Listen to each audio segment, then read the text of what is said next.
August 15, 2017. As President Trump claims he won't rule out military force in Venezuela, Col. Lawrence Wilkerson, former Chief of Staff to Secretary of State Colin Powell, says we need to keep our dirty hands off Latin America. Aaron Mate, it's the real news. I'm Aaron Mate. Venezuela is in political crisis and now President Trump has weighed in saying he's not going to rule out a military option. Donald Trump: we have many options for Venezuela, and by the way, I'm not going to rule out a military option. We have many options for Venezuela. This is our neighbor. This is, we're all over the world, and we have troops all over the world in places that are very, very far away. Venezuela is not very far away, and the people are suffering and they're dying. We have many options for Venezuela, including a possible military option if necessary. Aaron Mate: governments across Latin America have rejected Trump's comments, even many that have been harshly critical of Venezuelan President Nicolas Maduro. But the White House doesn't appear to be backing down. Vice President Mike Pence is currently on a swing through Latin America, and he said this today in Colombia. Mike Pence: a failed state in Venezuela threatens the security and prosperity of our entire hemisphere and the people of the United States of America. The president sent me here with a message that the regime is experiencing change right now, and what we're witnessing is Venezuela is collapsing into dictatorship. The United States is going to continue to send a message of resolve and determination. We're going to continue to bring all the resources of our nation to bear, and the president said we have many options with regard to Venezuela, to ultimately make it possible for the people of Venezuela to see their democracy restored. Aaron Mate. I'm joined now by Colonel Lawrence Wilkerson, former Chief of Staff for Secretary of State Colin Powell, currently a distinguished professor at the College of William and Mary. Colonel, welcome. Col. Wilkerson: good to be with you. Aaron Mate: your response to Trump's comments. He says we're all over the world and Venezuela is not that far, and so we're not going to rule out a military option. Col. Wilkerson: two thoughts came to my mind when I heard him say that, not too many hours ago, coming back from Chicago actually. First, that I was surprised. I would be surprised, let me put it that way, if Donald Trump said there was a military option for Charlottesville, Virginia. That's how absurd this man is. Second, his comment, we have military all over the world, is really farcical because we do have military bases all over the world, but we certainly do not have substantial military forces all over the world. We don't have substantial military forces in terms of the kind that would intervene in a place like Venezuela at all. We have very few land forces. He's got them committed now to NATO.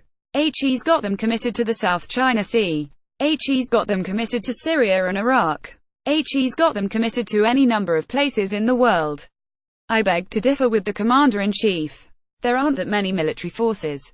The last thing I would say, not related to either of those two I think very valid points, is that this really rings poisonously, dangerously, ominously and even nefariously in the Western Hemisphere, because leaders in the Western Hemisphere from Chile all the way up to Mexico know that the United States policy in the past has been one of intervention.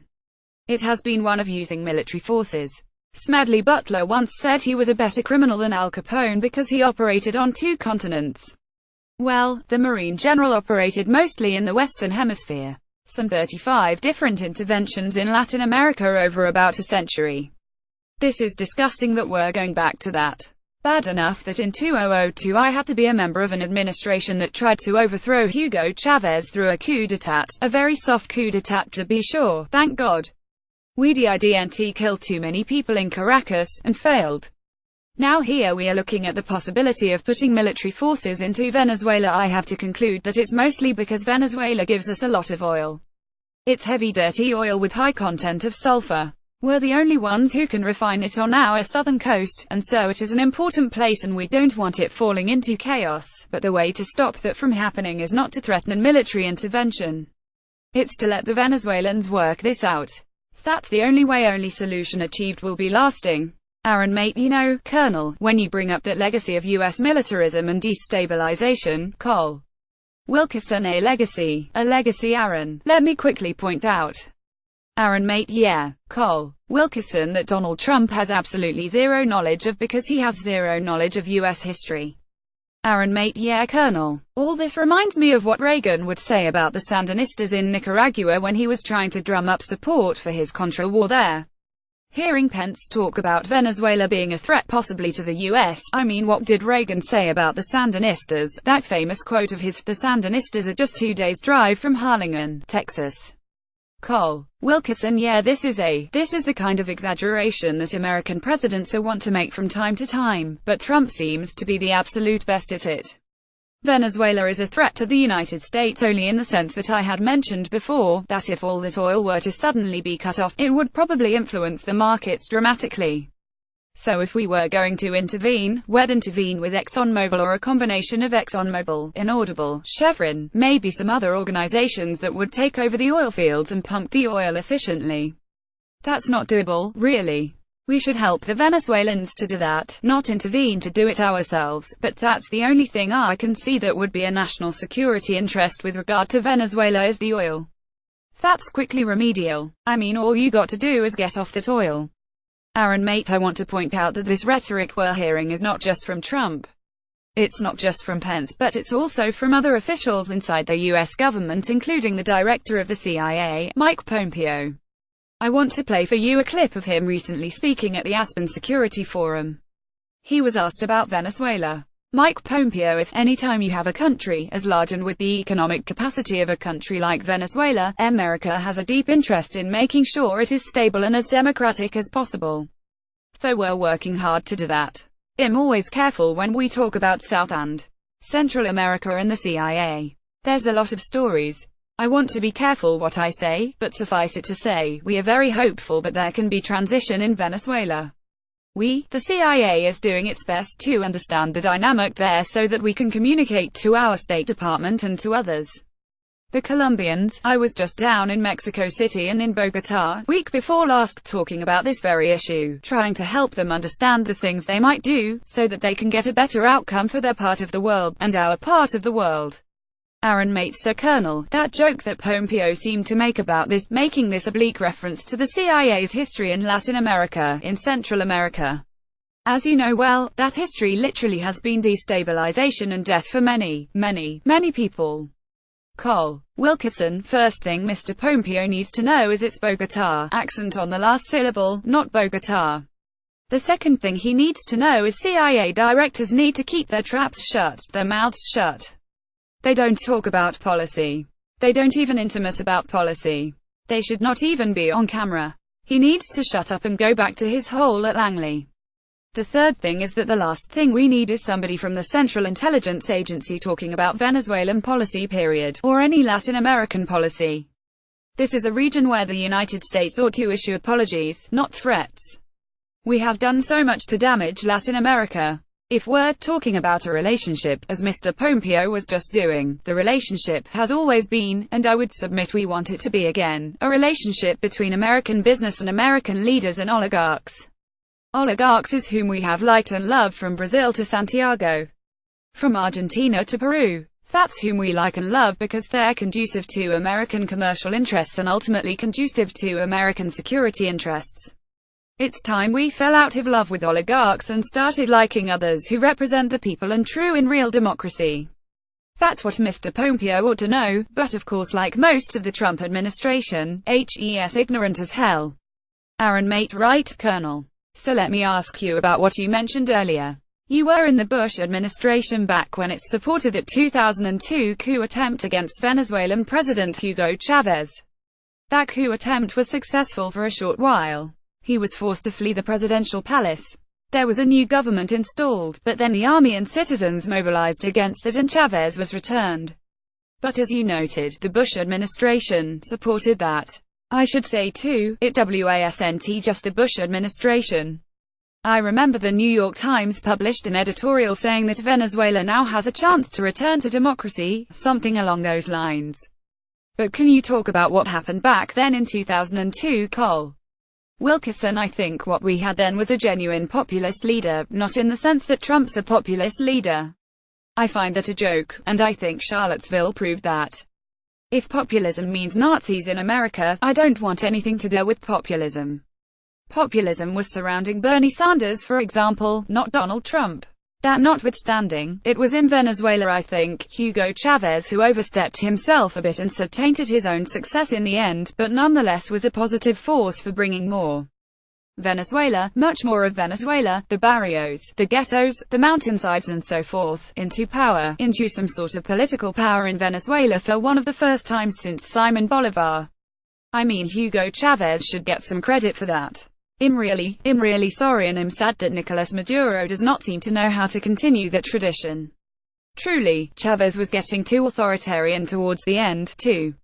It seems to happen to people who get in power and who nonetheless bring a wider political participation to their countries. It's the inaudible aspect. It's the dictator aspect. It's the lust for someone to control circumstances and events, even your life, that seems to exist in some of the cultures of the world, not least of which might be our own right now.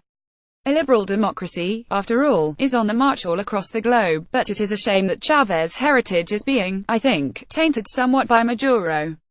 That said, it was clear to me at the time, with Roger Noriega, Otto Reich and others, and Karl Rove, running U.S. Latin American policy rather than the president or others who might have been better at it like Colin Powell, it was clear to me that what we were looking for was this restored relationship with the oligarchs. We're very comfortable with the 5% of the people in Latin America who own all the money and all the business and everything else. We're very comfortable with them. We recognize them because they look a lot like our people, our oligarchs, our plutocrats. It's time that changed. I mean, Dwight Eisenhower, he talked about this at the end of the age of colonialism. It's why Dwight Eisenhower would not give the French substantial help at Dien Bien Phu, and why the French lost Vietnam. Too bad Eisenhower didn't stick around for another term, because he was one of the people who understood what was happening post-World War II, that this colonial atmosphere had to be dissipated, destroyed and disappear from the face of the earth. Now we have people who want to bring it back, and Trump looks like one of the strongest advocates of that. Aaron mate, you know, Colonel, I have not followed Venezuela very closely, but I do feel compelled to point out in discussions of it that Chavez and Maduro have faced a series of elections, including many referendums and also just general votes. Chavez won several elections. Maduro has won elections. He did lose, or his party did lose, the last major elections in 2015 with the National Assembly, but he did. It's obvious to me that there is a strong base of support for him there, and there will be elections, or there's supposed to be elections at least in Venezuela in 2018. The issue of democracy there, it still seems that despite the accusations against them, that there still is popular votes and a chance for people to express their will at the ballot box. Col. Wilkerson, I agree 100%. We're seeing some of the same thing in other countries in this world, not least of which is our own, that we have two dramatically opposed power groups in the United States right now. What I would call the people and oligarchs are the plutocrats. A lot of the people, sad to say, are arrayed on the side of the plutocrats, on the side of the oligarchs, because they think that's where their bread's buttered, or they mistakenly think that those oligarchs, those plutocrats, support them on religious and social issues that have really nothing to do with their lives materially. We've got the same problem in this country. I would predict, and you watch this, Aaron, you watch this, we're going to have more blood on the streets in this country. Charlottesville is just the beginning. Venezuela is having the same problem. As you point out, there are probably more people in Venezuela by a factor of probably 2 to 1, even now today with all the mess there, that support the Chavez experiment, the Maduro continuation of it, than there are who don't support it. And yet, look what's happening, and look how our news handles it. Look how our media handles it. Look how the New York Times handles it. We don't ever tell the truth anymore. I'm not sure we ever did, really, but we certainly don't today. We need to keep our dirty hands, our guilty hands off Latin America. I don't care what the national security interests are, because nowhere in the Western Hemisphere, really, other than perhaps Mexico, are those national interests so significant that they call for military intervention. Aaron mate, Colonel Lawrence Wilkerson, the former Chief of Staff for Secretary of State Colin Powell, currently a distinguished professor at the College of William and Mary. Colonel, always a pleasure. Col. Wilkerson, thanks for having me, Aaron. Aaron mate, and thank you for joining us on The Real News. Comments. Our automatic spam filter blocks comments with multiple links and multiple users using the same IP address. Please make thoughtful comments with minimal links using only one username. If you think your comment has been mistakenly removed, please email us at contact@therealnews.com.